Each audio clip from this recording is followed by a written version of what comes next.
There that trophy is. Hey everyone, Andre here, and we're checking out the official website for the just announced Nintendo World Championships NES Edition video game, which, in case you missed it, is a new game coming to Switch based on the real-life Nintendo World Championships events that happen around, all over.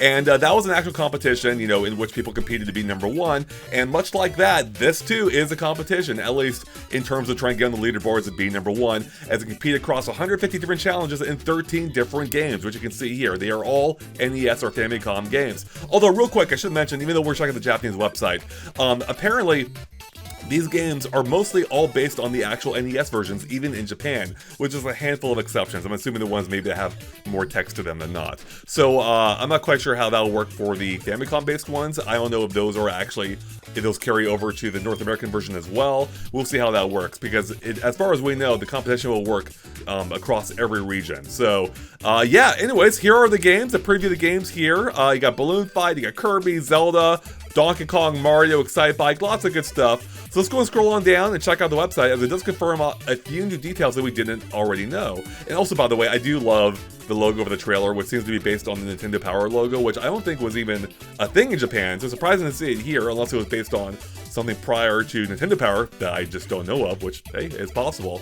We're not gonna watch a trailer. It's on the website if you want to check it out, or on YouTube, of course.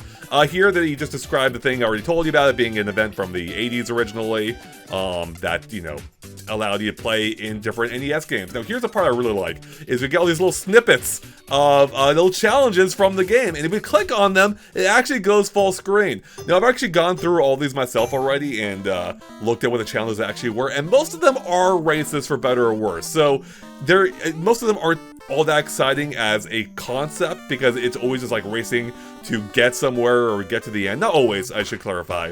A lot of the time. That was to get to the top.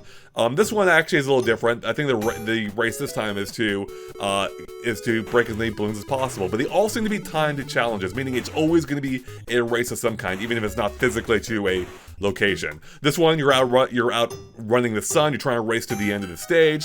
And I love that they incorporated the art from the games here, by the way, in the background.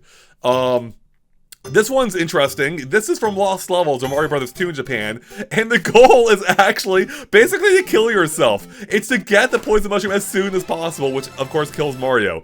That's kind of funny. I forget what Kirby's was. Let's see what this one's about.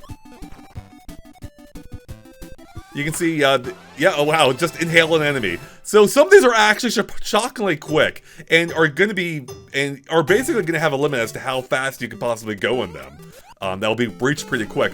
Mario Brothers is to find the mushroom, so that's a little bit more healthier, or a little bit more wholesome than killing yourself. Zelda's is to beat all the Octoroks on the screen here, within as fast as possible. Again, they're all based on time, so, and yeah, a lot of these are only going to take a handful of seconds. The result screen almost takes longer. Samus's is to get the screw attack early on. Now, I should mention that even though, we, of course, are playing snippets of these games, the website does confirm you cannot play the full versions of these games, which isn't a huge deal, considering I think they're all on NSO. So, Donkey Kong, you have to go around and collect all the items around the stage, which is cool because those were optional before, so that does add a kind of different wrinkle to it. Almost similar to the Donkey Kong 94 game as well on Game Boy, though I think that also was technically optional, but it felt more needed there. I think Kid Icarus, you're like breaking pots and stuff, which is really more Link's terrain, isn't it? Or domain, I should say. Zoro's domain. So yeah, gotta break them all as fast as possible. I feel like Pit could have done that a little quicker. Maybe I'm wrong there. Mario 2's is actually interesting. I mean, not too interesting, but it wants you to drop to the ground without touching any other platforms. So basically, you want to fall as long as possible. So Mario made it to the door in, yeah, about 6.5 seconds. Again, that's one that you're not going to be able to do any better in, I think. Yeah, so kind of some of the challenges are a little weird in that they're almost more can you do it rather than how fast can you do it, just because some of these you can't really go much faster than what the game allows. I think that one was just a user turbo. And have we cycled? No, we haven't cycled through them all yet. No, I think we have actually. Yeah, we've gone through all the challenges on the website. Of course, there are over 150 of them in the game itself. Okay, continuing onward, we have, first off, I love this Nintendo Power-like logo. I don't know if that was based on anything in Japan, because Nintendo Power, I don't think, was actually there. So that's a fun reference, although maybe it's based on something in Japan I'm unaware of. In any case, we have a video here showing off the time attack mode, which, let's go ahead and go to the video itself here so we can better show off the menu. We can see that it sorts, you know, all the games, or all the challenges by game, and as the text below described, you actually have to pay coins to unlock these challenges in order to try them out for yourself, you know, whenever you want. So this one costs 50 coins. Actually, it looks like they all cost 50 coins. So that might be just be a consistent price. We can see, I think, as I mentioned, that they are listed by games. We have Mario Brothers, Zelda, and Metroid here. And I imagine, oh yeah, you can see it right there. If you scroll down, you'll see even more. Can't quite tell what game that is down below, but whatever. It also lists the current rank and time you have for it appears. And it also categorizes them by difficulty. So it looks like we have normal, hard, which is, so normal's in blue, yellow's represents hard, and then we have a red one here as well, which I'm guessing is maybe expert level. We can't see what's fully labeled, but yeah.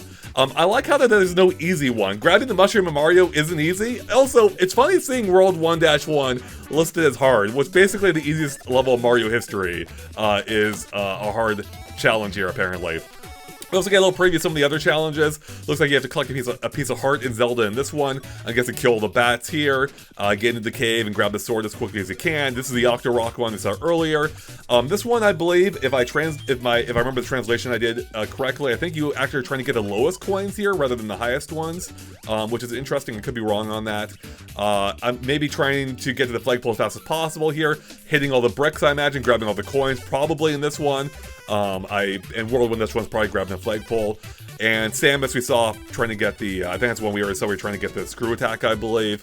Trying to get a missile expansion here, probably, the power up here, maybe fall down the shaft here, and then who knows what this one is, maybe climb platforms as quick as possible. Alright, so let's go ahead and go back to the main website here. Oh, and we can see the player has 1,600 coins already, so this player's racked up quite a few. They can unlock a decent amount of these time attack challenges, so I'm a little confused on what the split screen is here exactly.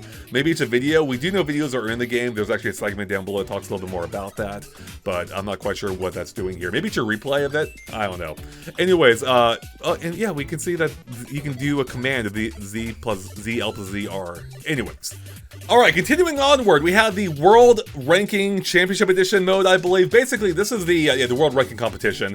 This is the mode that you will be competing in largely to get that top rank every week. So apparently there are 5 different challenges every week, so they'll change.